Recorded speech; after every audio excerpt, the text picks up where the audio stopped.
আর একদিকে সন্দেশখালীতে যেমন সরকারি ক্যাম্পে বিভিন্ন অভাব অভিযোগ জমা পড়ছে, আর এরই পাশাপাশি আপনাদের জানিয়ে রাখি যে ধীরে ধীরে স্বাভাবিক ছন্দেও ফিরছে কিন্তু সন্দেশখালী। ধামাখালী থেকে স্বাভাবিকভাবেই আজ সকালে খেয়া পারাপার হচ্ছে, কারণ উচ্চ মাধ্যমিক পরীক্ষা। আর উচ্চ মাধ্যমিক পরীক্ষার্থীরা তারা পরীক্ষা কেন্দ্রেও পৌঁছচ্ছেন। ধীরে ধীরে স্বাভাবিক ছন্দে আসছে সন্দেশখালী। আমাদের সঙ্গে রয়েছেন আমাদের প্রতিনিধি অমিত। সরাসরি চলে যাব অমিতের কাছে। অমিত, ধীরে ধীরে স্বাভাবিক ছন্দে ফিরছে সন্দেশখালী, কি পরিস্থিতি সকাল থেকে কি দেখছো?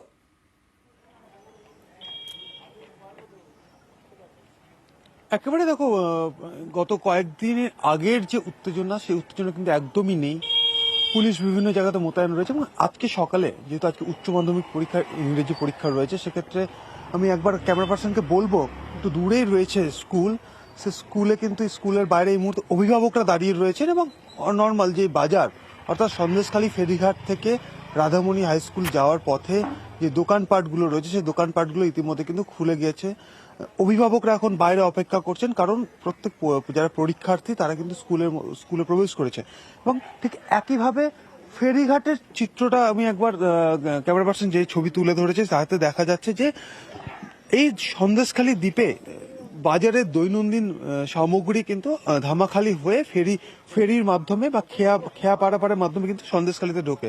সেক্ষেত্রে সকাল থেকে একটা স্বাভাবিক চিত্র, অর্থাৎ যে ছবিটা নর্মাল, যে বাজারের সামগ্রী ধামাখালি হয়ে সন্দেশখালী ঢুকছে খেয়া পারাপার হয়ে, সেই ছবিও কিন্তু আজকে আমাদের ক্যামেরায় ধরা পড়েছে।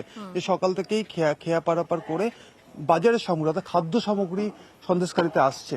খেয়া পারাপার একদম স্বাভাবিক রয়েছে। নর্মাল যে আগের স্বাভাবিক ছন্দে যে ভিড় হতো নৌকোতে, সেই ভিড় হচ্ছে।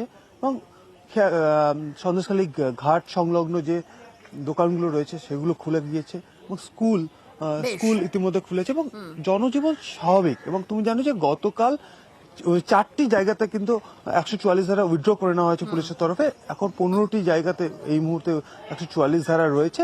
তবে স্বাভাবিক ছন্দে কিন্তু সন্দেশখালী বলা যেতেই পারে, কারণ আগের সেই আতঙ্ক নেই, নর্মাল হচ্ছে স্বাভাবিক জীবন। এবং সকাল থেকে কিন্তু সেই ছবি ধরা পড়লো আমাদের ক্যামেরায়। ধীরে ধীরে স্বাভাবিক ছন্দে ফিরছে সন্দেশখালী। অনেক ধন্যবাদ অমিত।